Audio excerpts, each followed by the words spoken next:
সিমনা বিধানসভা কেন্দ্রের অন্তর্গত সিমনা গ্রাম পঞ্চায়েতের ৩ নম্বর ওয়ার্ডের নির্মাণাধীন একটি রাস্তা দীর্ঘদিনেও সম্পূর্ণ না হওয়ায় চরম দুর্ভোগে পড়েছেন সাধারণ মানুষ।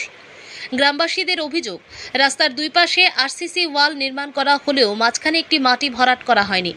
ফলে বৃষ্টির জলে বিভিন্ন জায়গায় মাটি সরে গিয়ে বড় বড় গর্তের সৃষ্টি হয়েছে।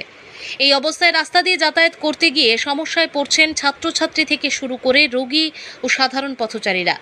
গ্রামবাসীদের দাবি, পঞ্চায়েতের সমু দেবের বাড়ির সামনে থেকে নির্মাণাধীন রাস্তাটি কাটাছড়া সিসি রোডের সঙ্গে সংযোগ করার পরিকল্পনা রয়েছে।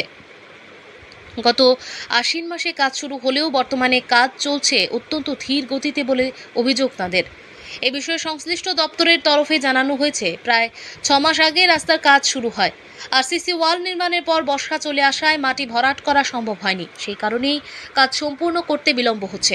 দপ্তরের আরও দাবি, এটি নতুন করে নির্মাণ করার রাস্তা। আগে স্থানীয় বাসিন্দারা অন্য রাস্তা দিয়ে যাতায়াত করতেন। নতুন রাস্তা নির্মাণের ক্ষেত্রে পুরো রাস্তার কাজ শেষ করতে প্রায় 1.5 বছর পর্যন্ত সময় লাগতে পারে। তবে দপ্তরের বক্তব্য যাই হোক, বর্তমানে রাস্তার বেহাল পরিস্থিতিতে নিত্যদিন চরম সমস্যায় পড়তে হচ্ছে গ্রামবাসীদের। দ্রুত মাটি ভরাট করে রাস্তার নির্মাণ কাজ সম্পূর্ণ করার দাবি জানিয়েছেন তারা। ব্যুরো রিপোর্ট, প্রতিদিন ত্রিপুরা। 3 নম্বর ওয়ার্ডে মূল সমস্যাটা গেছে আশ্বিন মাসের থেকে এই রুটটার মধ্যে কাজ করছে। আজকে পর্যন্ত কি পরিস্থিতিতে আছে, আমরা পোলাপান সকাল বিকাল স্কুল থেকে আইতে যাইতে এই আলগায় টালগায় নেওয়ান লাগে। একটা রুগী হইলে পরে এই রুগীটারও আমরা কান্দে ফিরে আসে এই রুট আনন লাগে, নেওয়ান লাগে। গরু বাছুর লই আসে গা, এই আজকে আজ 1 বছর ধরে আসে গা।